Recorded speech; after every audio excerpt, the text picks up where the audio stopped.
Okay, so I know I'm not fucking presentable, but today is the 30th of December at the time that I'm filming this, not the time that I will upload it. And you know what? It's just, I'm on my robe, I am on my pajamas, and it's cold, I have to work, the year is almost over, and so I don't give a shit. I'm comfy, okay? Not looking great. Did something to my hair. I don't know if I like it or if I look like an old lady, but I think I like it. And I'm just going to wrap up what I read in December, which also wasn't a lot. It was like four things. I might read something between today and tomorrow, but honestly, I don't think I'm going to finish anything. And even if I do, I will save it for the January wrap up. So without further ado, let's get into it. Hello, beautiful bookworms. My name is Katarina, and welcome to my channel. I was going to say welcome to my challenge. Because living is a challenge, you know? And today, as I've told you previously, I'm going to be doing my December wrap up. So, without taking too long, since I've already taken a lot of time, the first things that I want to wrap up are from the same author, and that is In the Dust of Our Planet, issue 2, and In the Dust of Our Planets Within Wind, A Solar Sailor's Tale. This is by Daniel da Silva Lopes, and this one also has the participation of Pedro Moura. And if you remember, I have wrapped up in one of my wrap ups of the end of the year, September, maybe? October? I don't remember. But I did wrap up the first In the Dust of Our Planet issue, and I really liked it. And then I decided I cannot end the year without having read both of these. If you don't know these are comics by a Portuguese author and illustrator, which, you know, people support our own and international people. Here you have it. This art is pretty kick-ass and pretty awesome. And I'm really enjoying it. It's a sci-fi. I'm not entirely sure of everything that is going on, but from what I can gather, there has been something on Earth. There were these gods called the Pyramid Gods, and they basically either enslaved humanity or everyone went extinct and everything is just fucked up. It's a kind of like a dystopia sci-fi. Um, and it focuses on these people, the solar sailors, that are people that are trying to find the enslaved humans, break them free, and also find a place where humanity can still go on and live like another planet or something like that, which we'll probably need to in a not so distant future. So it's creepy at the same time. And it has a lot, but when I say a lot of some Portuguese references. This one, particularly, which I really enjoyed, but this one has a character that also talks Portuguese and it is translated. So I really enjoy that. But yeah, these are great. I mean, the art style of this, it's in black and white. Only the covers are in color and the first part of the story in the open trench of it. But it's just so beautiful. Like, it's so well drawn and it's so very. I am a person that has difficulty with sci-fi. I already told you that, and you know that. But these ones, they're so great, and it's not spoon-fed to you. So you just start to gather things and memories of our characters and the story part of it, and you start to understand slightly what's going on, what it's not, how's the earth, where we are, what is going on, and what the characters want. And these, actually, in the Dust of Our Planet, have at least three stories going on at the same time. And this one, I think, is going to be Sweet Wind is going to have at least another issue, and I think it's going to be specific of one story of one character. So it's really intriguing because you are fed up with a lot of information and you don't know where it's going, but you always want to see where it's going, if you know what I mean. It's very beautiful. I would highly recommend, if you like to read comics, these are done in such a beautiful print. I do believe that you can contact the author. I will leave his Instagram down below. So if you guys want to know where he sells stuff, and if you're from Portugal, he normally goes to some fairs and stuff. I can also leave you the Instagram below so you guys can check out.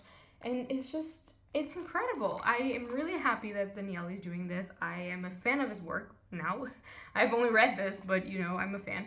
And I'm very excited to see the next issues and where this is gonna go, and how is he going to wrap this up, because a lot of things are happening in a lot of places and to a lot of characters, and so I'm very intrigued. The next one that I read was a manga, and that was Black Knight Parade Volume 1 by Hikaru Nakamura, and this one I have a review already for it. I reviewed it close to Christmas since it is about a dark Santa Claus. So it's a Santa Claus that only gives gifts to naughty children, and it's kind of his job, and he kidnaps this good boy from Earth, which he's kind of like my age, like 20 something, and he could never land a job, and it's kind of like a side eye to the way that employment and jobs and availability and education are looked upon in Japan and also in the other places of the world, which I found very intriguing because you all know I like a social criticism in my books. So this one is pretty great. It was fun. It was also sad at times, and it does have a lot of employment and companies shit just pulled into it, which is pretty fun. I do want to see how it continues, but since I've made a review about it, I'm just going to leave a link up above and you guys can go check it out if you want to know more about it. It's very cool for Christmassy winter time, and I'm delighted to wait for the second volume. And then finally, I've read the final volume of Rosen Blood. This is volume 5. This is by Kachiru Ichizue, and this is a vampire kind of trashy romance.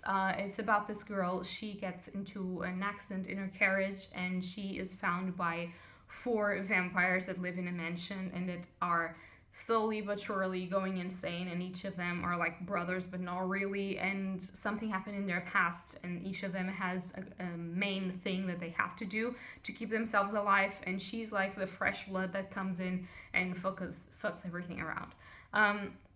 It's not funny. It's not a funny story. It's actually a story that in the first volume it looks incredibly great.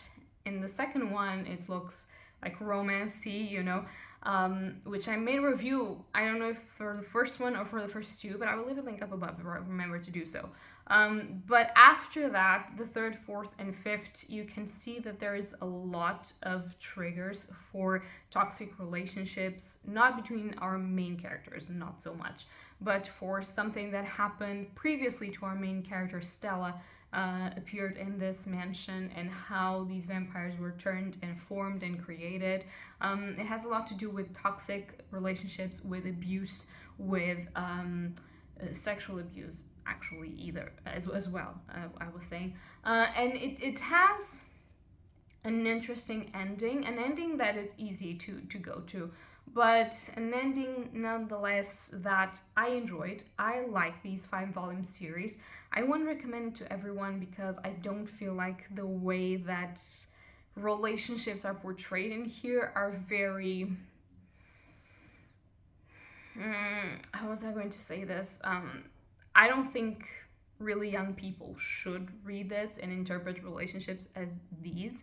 There's a lot of playing with the term of sacrifice in a relationship, and with how abuse sometimes don't recognize it, and there's a lot of things from our main character past as well that are abuse and actually have to do with murder and other things. So I don't want to spoil this for you if you want to read it. If you like vampire romances, it's a good one. Just acknowledge the fact that there's a lot about toxic relationships, sexual abuse, and others.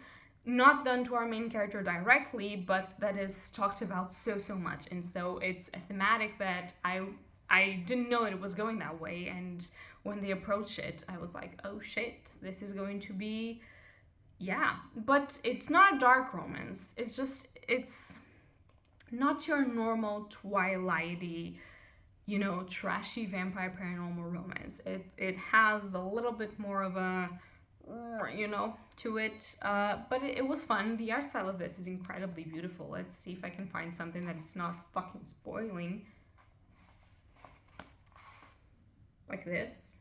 It's really cool. You have beautiful boy vampires. You have blood, obviously. You have beautiful hairs and dresses and shit. It's beautiful. It's beautiful. I like it because, I like my trash vampire shit. I didn't know that this was going to be what this was, and so I just want to advise you all to not go into this thinking it's going to be a fluffy, lovable thing. I don't think it qualifies as dark romance. I think it qualifies as a paranormal romance with a little bit of some dark thematics that are actually not at all addressed. So you just get there because it's impossible not to get there because it's sprawled in front of you. So yeah, but I really enjoyed it, so don't think that I didn't like it. I would like them to handle these thematics with a little bit more care, which wasn't the case. But you know, obsessive vampires. That's what we get. So yeah, guys, that's going to be all for the things that I've read in December. I haven't read a lot. I've been working day and night to finish my PhD. Hopefully in January I can deliver it and prepare more good content for you guys. I hope that you all had an amazing New Year's Eve. I hope that everything is going to be great in your lives for 2024, and I hope to make more great content for you guys so that you guys can keep following me and can keep enjoying what I read and what I don't read and what I like and don't like. So that's going to be all for today. If you like this video, leave a like or subscribe and tell me in the comments down below what books have you read in December, or if there was a manga or a comic that you really enjoyed in December, just let me know in the comments down below. And if your Christmas was fine, or you know, whatever you celebrated, and if you enter the new year with your right foot. I'm going to enter this year with my left one because the right foot is not working, so you know, we have to change. That's going to be all for today. Happy readings to you all. Bye!